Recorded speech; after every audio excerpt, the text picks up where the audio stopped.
Desde las visiones totalitarias más oscuras hasta las guerras más aterradoras, desde la heroica resistencia de todo un pueblo hasta la voluntad inquebrantable de una minoría, la más pequeña de nuestras decisiones puede influir en el futuro de la humanidad. Conocer el pasado es anticipar el futuro. Efecto mariposa. Roma, 1997, Fiesta Nacional. Cada provincia, incluso la más remota, ha enviado una delegación a la ciudad eterna. Hoy, el Imperio Romano celebra sus 2750 años de existencia. Ahora el Senado Imperial gobierna a más de 1.000 millones de ciudadanos y el mayor poder del globo jamás había ejercido tal influencia sobre todo el planeta. Gracias al Imperio Romano, la raza humana ha disfrutado de un periodo de paz sin precedentes. La civilización ha dado pasos espectaculares en todos los ámbitos. Las ambiciones del imperio incluso han superado a nuestro planeta. Siguen en la Luna y la colonización de Marte está en marcha. Sin embargo, nada de esto sucedió. Hace 1500 años, un pequeño grano de arena desencadenaría una secuencia de eventos que conducirían al final del Imperio Romano. Adrianópolis, Roma contra los bárbaros. 9 de agosto de 378, la batalla de Adrianópolis. El ejército romano es aniquilado. Unos años más tarde, despojada de sus defensas, Roma es saqueada. La ciudad había permanecido impenetrable durante 800 años. 4 de septiembre de 476, el último emperador romano de Occidente es depuesto. El Imperio Romano deja de existir. Estos 3 eventos, aunque ocurrieron durante más de un siglo, están relacionados y conducirían a la caída del Imperio Romano de Occidente. Veamos por qué.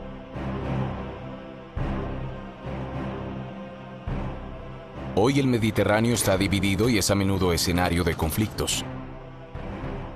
Sin embargo, bajo el Imperio Romano se formó un solo Estado, que consistía en más de 40 países contemporáneos, no solo Italia, Francia o España, sino que Egipto, Kosovo, Israel e incluso una parte de Irak.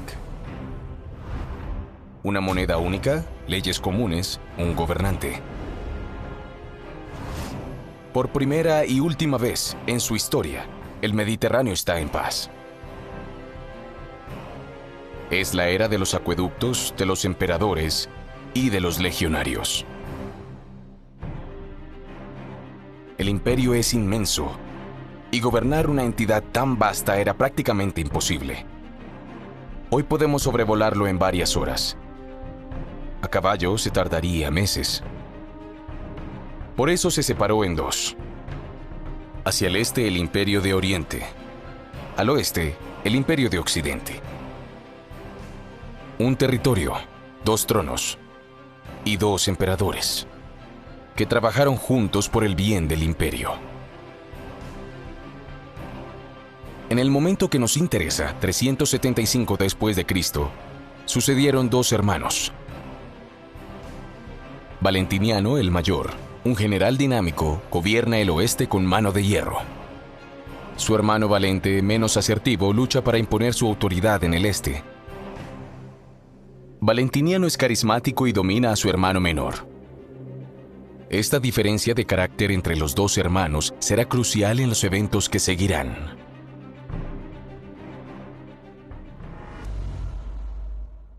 Bienvenidos a la memoria de la humanidad.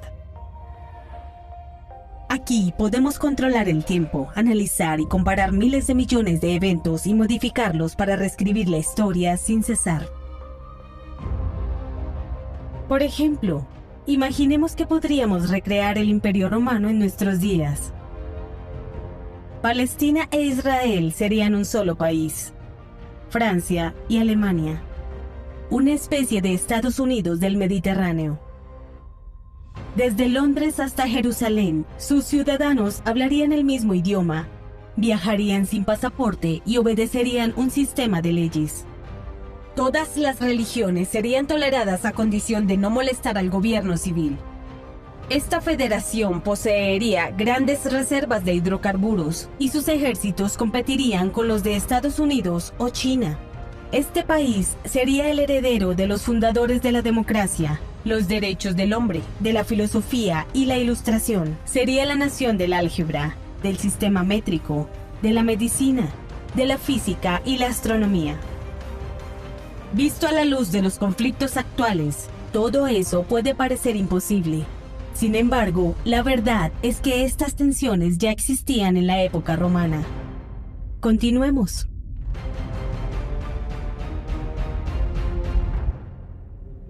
Siglo III. El imperio es rico y más allá de sus fronteras, los pueblos bárbaros esperan la menor oportunidad para unirse a la fiesta. Para un romano, la palabra bárbaro se aplicaba a cualquiera que viva fuera de sus fronteras. Un bárbaro es un extranjero no romanizado. Al norte y al este, las fronteras del imperio están bajo constante presión. Para defender el imperio, los sucesivos emperadores desarrollaron un ingenioso sistema que requería el mínimo de soldados. Mediante la utilización de obstáculos naturales como ríos o montañas, los romanos fortificaron sus fronteras y organizaron sus tropas en fuerzas móviles. Estas construcciones, a menudo faraónicas, son aún evidentes hoy. Por ejemplo, el muro de Adriano en Inglaterra. En comparación, las fuerzas imperiales eran aproximadamente las mismas que las del ejército francés moderno, pero protegían un territorio más extenso. El sistema es muy eficiente. Un emperador dinámico, Valentiniano dedica todo su tiempo a restaurar las fortificaciones del imperio, y lo hace bien. Restaura la disciplina con mano de hierro, refuerza los muros y castiga sin piedad a cualquier bárbaro que se atreva a desafiarlo. Tan temido como respetado por sus enemigos, es el hombre fuerte que Roma necesita.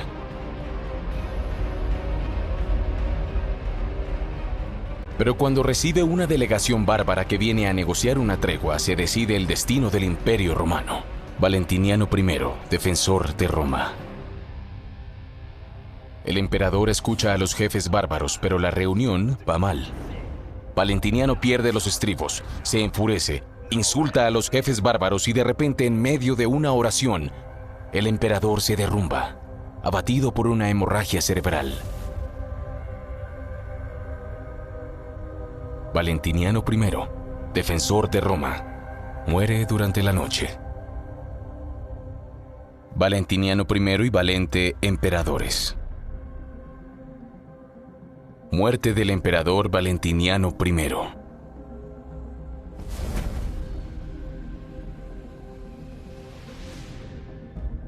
Acabamos de llegar a un punto de inflexión.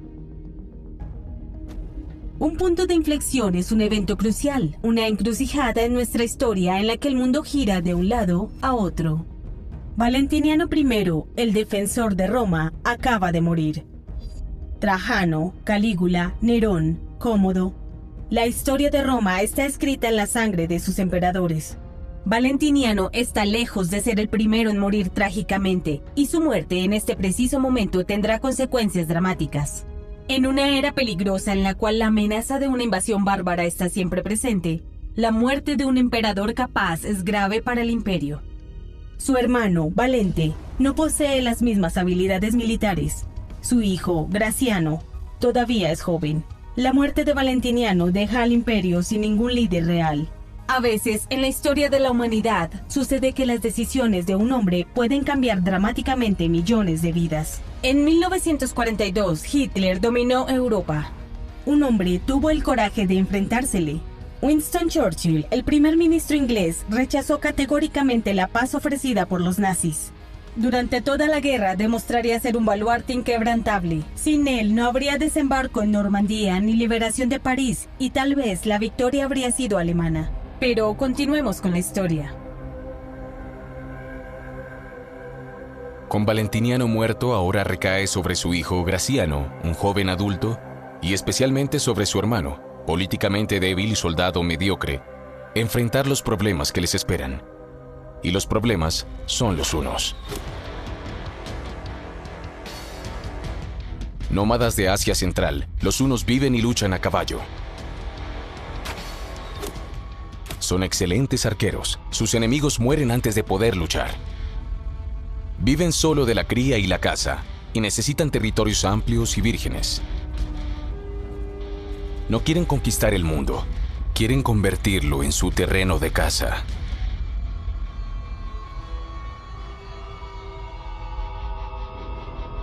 En el camino se encuentran con los godos, un pueblo bárbaro germánico. En este periodo, los godos forman un gran reino.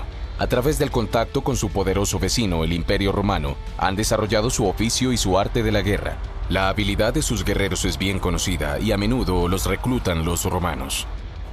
Pero nadie puede resistir a los jinetes de las estepas. Formidables en el combate mano a mano, los godos no están preparados para la guerra de largo alcance librada contra los hunos. Atacadas con flechas, las fuerzas godas son diezmadas. Los reinos godos resisten por un tiempo, pero finalmente toda la nación decide huir o convertirse en esclavos. Impulsados hacia el sur, finalmente alcanzan las fronteras del Imperio Romano. Atrapados entre la espada y la pared, piden asilo político en Roma y les es concedido. El imperio no tiene poder humano y las autoridades ven a estos refugiados como maná del cielo.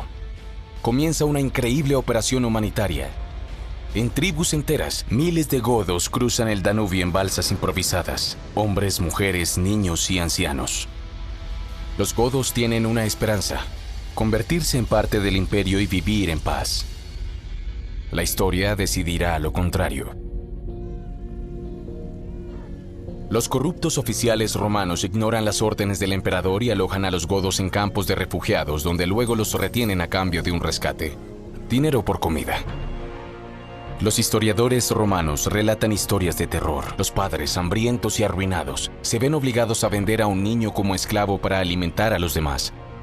Desesperados, los godos actúan por sí mismos, asesinan a las guarniciones romanas y llegan al punto de no retorno.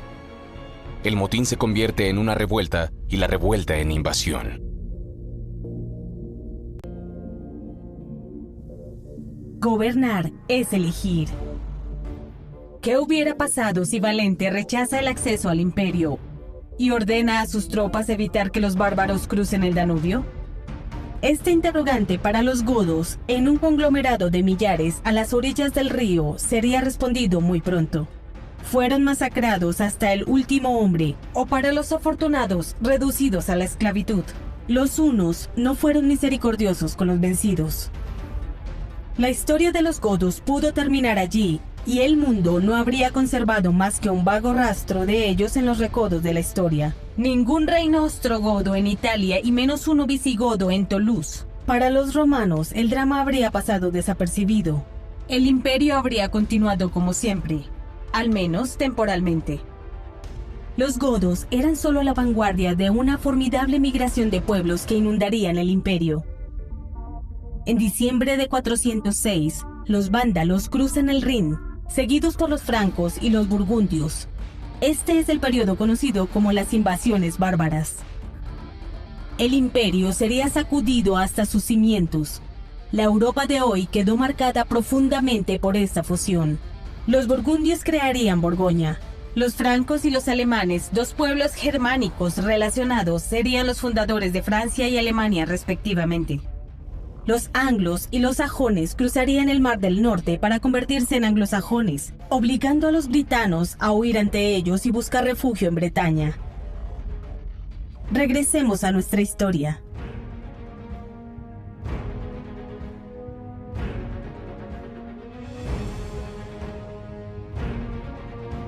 Los godos destrozan el norte del imperio. Valente, el hermano emperador, decide actuar.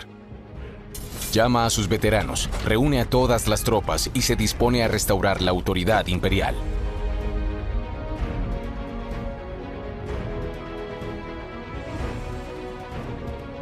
Sin embargo, son numerosos. Graciano reúne un ejército y se dispone a ayudar a su tío. Pero cuando Valente llega al punto de encuentro, comienza a pensar. Luego de haber vivido tanto tiempo a la sombra de su poderoso hermano mayor, necesita una victoria militar para restaurar su imagen. Si Valentiniano aún viviera, Valente habría esperado en silencio para pedir refuerzos y la victoria estaría asegurada. pero tiene grandes dificultades para aceptar la ayuda de un niño, aunque sea un emperador. Contra el consejo de sus generales, la batalla comienza y el objetivo no es diferente que el exterminio directo de los godos. Batalla de Adrianópolis. Legiones romanas. El ejército romano consta de 15.000 veteranos curtidos, bien equipados y disciplinados, listos para dar su vida por el imperio. Frente a ellos hay innumerables guerreros godos, han perdido todo y están luchando por sus vidas y las de sus familias. Bajo un cielo plomizo, ambos ejércitos se observan por horas. En lugar de atacar de una vez y ponerle fin, Valente comete un error. Vacila. En la batalla, la menor vacilación puede resultar fatal. Pero Valente es un político, no un soldado. Y parece que no sabe lo más sencillo. Dejar a su ejército a pleno sol, sin agua y con estómago vacío es algo que no se hace. Los romanos pierden la paciencia, tienen sed y han sido objeto de la provocación de los bárbaros desde la tarde. La disciplina se relaja. De repente, sin orden alguna, la caballería ligera romana, exasperada por la espera, lanza su ataque.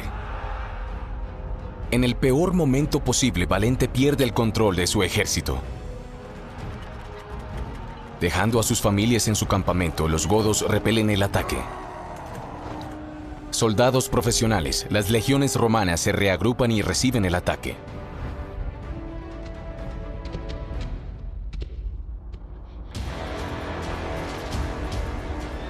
Entonces, una sorpresa. Al menos 5.000 caballeros bárbaros aparecen de repente en las alturas sobre el campo de batalla. Los romanos nunca los vieron llegar. La caballería es un arma formidable, una combinación de masa y velocidad. 600 kilos avanzando a 30 kilómetros por hora concentrados en la punta de una lanza. Lo que desciende sobre el ejército romano es un tsunami de 3.000 toneladas de carne y acero. En condiciones normales, una tropa de infantería tiene una posibilidad contra tal ataque. Usando picas y lanzas, formarían un muro de escudos para resistir el ataque. Pero debes enfrentarlos. El ejército romano en medio de la batalla está desorganizado y sus soldados ya están luchando mano a mano. Deslizándose por la ladera, la caballería de los godos ataca el flanco desprotegido de las legiones. Pero las legiones soportan el impacto. A pesar de sus pérdidas, los defensores del imperio cierran filas. El ataque es repelido. Sin embargo, la caballería goda se reagrupa. Las legiones soportan un segundo ataque, luego un tercero. En una masa tan compacta, cada flecha alcanza su objetivo. Al final del día, sus lanzas se destrozan, sus escudos quedan erizados con las flechas y los legionarios están por rendirse. Rodeados, al límite de su fuerza, ven cómo el enemigo prepara un ataque final. El colapso de los rangos imperiales. Es una masacre. Hay un momento para la duda y un momento para la acción. Aunque aceptar a los godos en el imperio no fue un error en sí mismo e incluso fue una elección estratégica y económica defendible, la actitud de Valente en los meses que seguirían a la invasión goda será desastrosa para el imperio. Primero, él subestimó la gravedad de la situación y permitió que los godos se reforzaran al ver que no tenía poder suficiente para manejar los problemas. Luego decidió atacar sin haber recibido los refuerzos de Occidente. Militarmente, los romanos siempre habían gobernado el campo de batalla. Sin embargo, las legiones, al haber reclutado a los bárbaros, perdieron cohesión y los godos, gracias al contacto con los romanos, aprendieron sus tácticas. Así que estamos muy lejos del poder relativo que el César encontró en la Galia. Si Valentiniano no hubiera muerto años antes, Valente habría esperado pacientemente a su hermano mayor. Como el ejército occidental era tradicionalmente más fuerte que el oriental, la unión de los dos habría creado una ventaja táctica, tal que la victoria habría estado al alcance de cualquier general, incluso de Valente.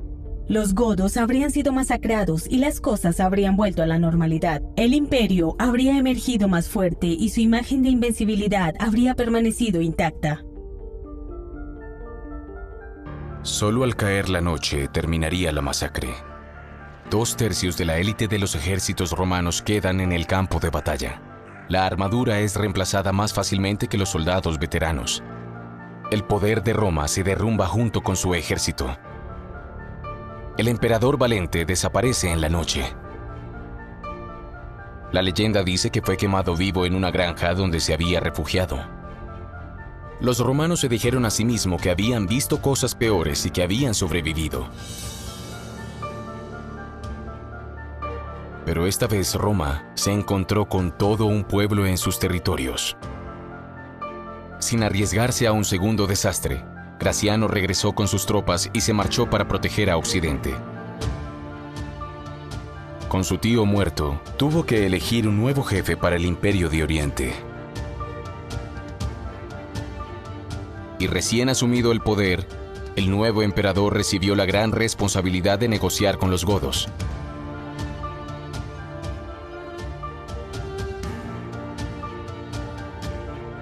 Y el trato fue simple: paz a cambio de oro. Intentaron de todo para hacer desaparecer a los godos: promesas de tierras, títulos y reinos. Y en una de las ironías de la historia, entre uno y otro ofrecimiento, los godos se movieron lentamente del este hacia el oeste, hecho que los llevó directamente a Roma.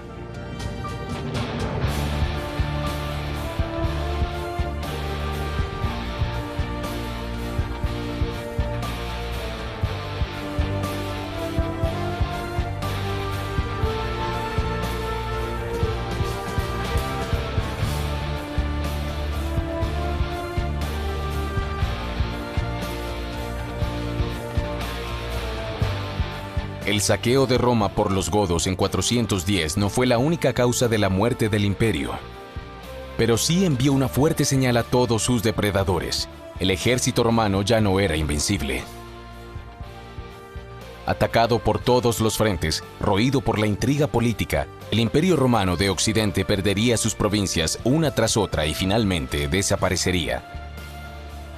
El fin del Imperio Romano marcó el comienzo de una nueva era, la Edad Media.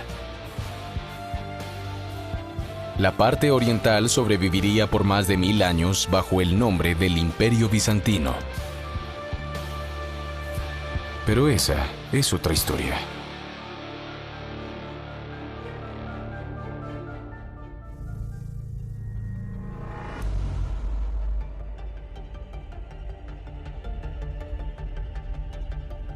¿Podría el imperio haber sobrevivido? ¿Qué causó su caída? ¿Qué evento determinante lo precipitó? ¿Cómo pudo haber desaparecido un imperio tan vasto?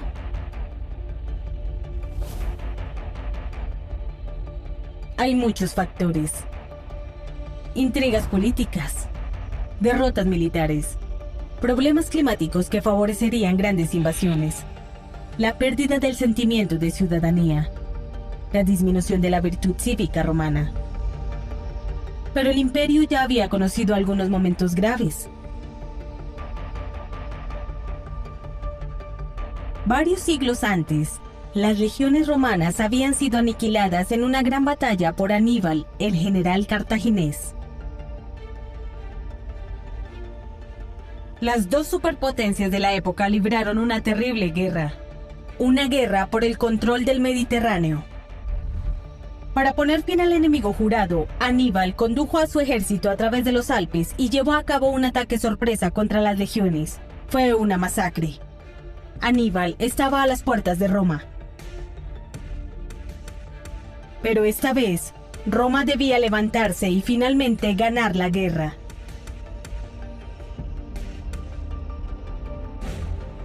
La caída de Roma fue dura. El caos posterior resultó traumático para mucha gente. Las poblaciones se redujeron en todo el Mediterráneo. Las ciudades demolieron sus teatros para construir defensas. La Pax Romana no era más que un recuerdo lejano. Sin embargo, una vez que pasó la tormenta, volvió la calma. Lentamente al principio hubo siglos difíciles. Pero la Edad Media fue el momento de la renovación, la era de la construcción de la catedral. Los invasores bárbaros ciertamente destruyeron el imperio existente, pero también trajeron sangre fresca. Al asentarse en el imperio, se fusionaron con él. Como después de un incendio forestal, la civilización prosperó y avanzó nuevamente con renovado vigor.